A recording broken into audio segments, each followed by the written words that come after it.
All you women who thought it was such a good idea to comment on my video nasty things, this goes out to you. I am gonna find your husbands today, and we have the first account already picked. And I just want to see if her husband's attached. Let's see if your husband is gonna respond to me. Click. There's your account. We're gonna click her little Instagram there. Oh, I can't see any posts, but you do have your hubby tagged. Aw, Darren. Seems like such a nice name. I can already tell from his photo that he is very handsome. Oh, look at that. Follow.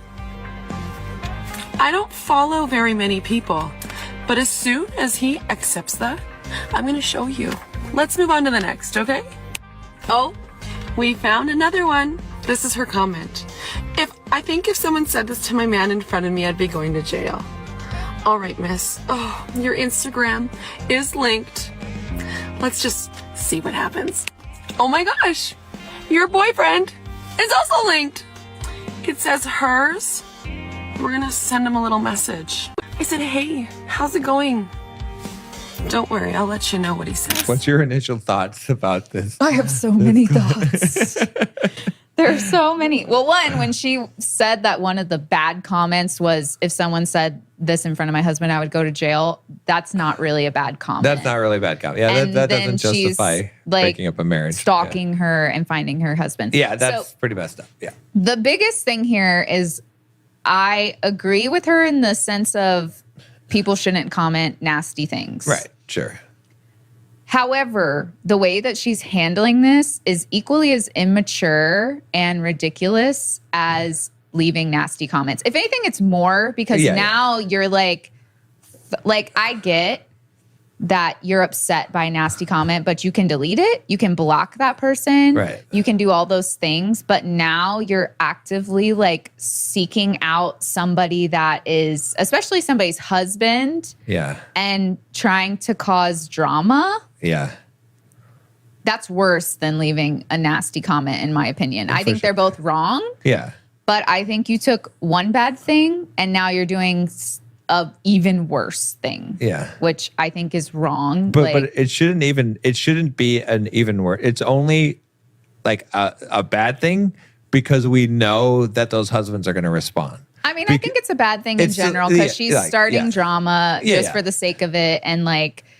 But I'm just saying like the severity of it is magnified because we know they're going to respond, right? Like, and they shouldn't. Like, because if it was like, if you know that they're not going to respond, then it's just an annoyance. It's just like, well, what are you doing? Like, but she knows that they are, and that's what the that's well, and I think it's the intention behind it too. Like she's fighting fire with fire. Yeah. Which just makes everybody on fire. Yeah, don't get me wrong. Like the reason why I brought this one up, like why I sent it to you, is not because I think what she's doing is in any way like. I know. You don't agree with her tactics. Yeah, like, and what it just. I don't even know who this woman, like I'm sure she's whatever, but I just saw it pop up on our Better Than Perfect feed because we have relationships with, and then, but yeah, I don't condone at all what she's like. This is not good. We should have watched what the video was that she's so upset about the comments about. Yeah, I don't know. But I mean, either way, it doesn't justify her behavior. But she just came up with this clever idea. I don't think it mattered what. I think she just needed a reason for doing it. But but I thought what was interesting about a talking point was not her behavior, because it is the women who commented and like something about like, hey, watch yourself.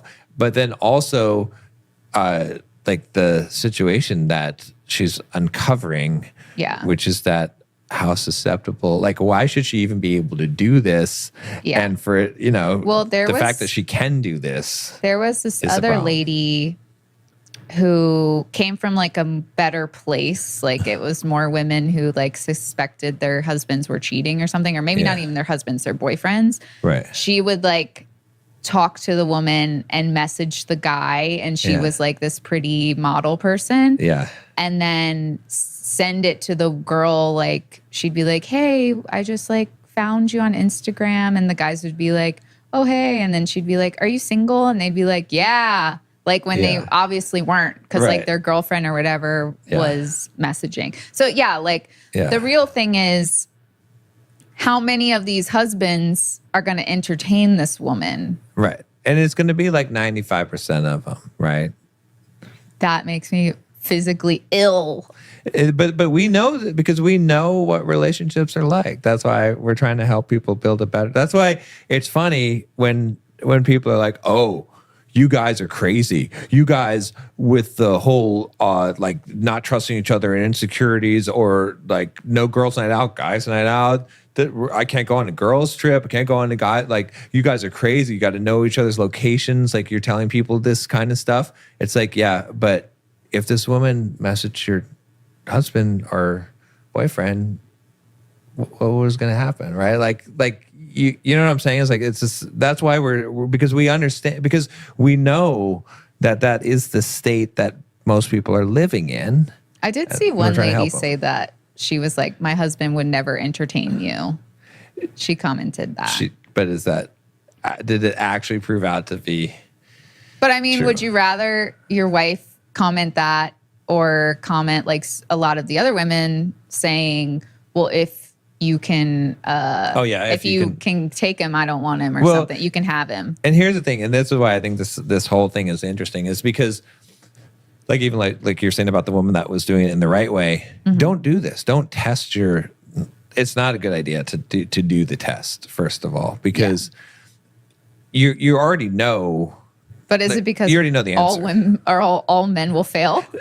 Because a majority of men will fail. And so work on that problem instead of trying to test what you know is already going to be a failure, right? Like, because you really want to know the answer to that question, because you already do know the answer to that question. Because if you have to ask, then you know the answer. And it is, again, more like, it's far more likely that the man, like, there's tests where men test a woman and for loyalty and whatever. Usually they use a famous person to do it, or someone has like 1 million followers or something like that.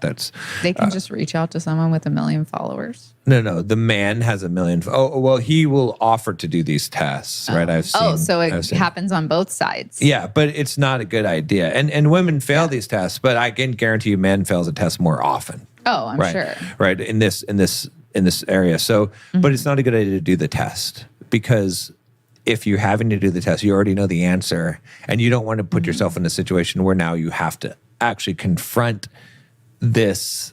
So should you just break up with him? No. If you're dating? No. Like, obviously, if you're married. Well, I mean, you should work on the relationship to build it to a place where you wouldn't be afraid of the test. You still shouldn't do the test, because that's like, unless it's like, but if you're at that point, you should just break up with someone. Because I was going to say, if you're suspecting that they're already cheating on you, but at that point, is there, maybe if it'll give you some closure to be like, okay, yeah, there's the proof of it, but you already kind of know, right? So, but my point is that like this just highlights, like, that the state of your relationship is bad if you're afraid of this, and sometimes if you're not afraid of it, but but if you're secretly afraid of this happening, then you know that you have work to do in the relationship, because you don't have the level of connection and intimacy to understand, to know for sure that this would not happen. So what is, because you're like, if you're afraid of this happening, even if you're not afraid of this happening, you're in kind of the same danger. So where are you supposed to be? I'm saying if you're secretly afraid of this happening, right? Like if you have a false sense of confidence of this. But where would you say then is a good spot, like just having the things implemented that we talk about, so that, but is that just keeping a man from doing what he would want to do? No, it's about actually building the relationship, right? Like those, because when we're talking about those boundaries, we're talking about safeguards that are like, it's like a safety on a gun, right? The gun is still like the safety on the gun is not, you're not like, oh, I got a safety on this gun, I'll just point it anywhere. No, look at this. No, I got the safety on. Like you're not playing around with the gun just because you have the safety on. Right. You're not playing around with your relationship just because like, oh, we got our locations on and we don't do girls night and guys night out. Yeah. It's like, no, that doesn't, like, you still have to have gun training and know how to handle a gun. Like, you still have to know how to handle a relationship. You still got to be like, okay, this is a safety. It's it's an extra level of protection that we have, and but what really creates the true safety is having the closeness of the relationship, which is like the episode we did on doing the work, right? Where you're dealing with the issues, you're confronting those issues, you're like, you know, developing yourself and building that strong relationship, right?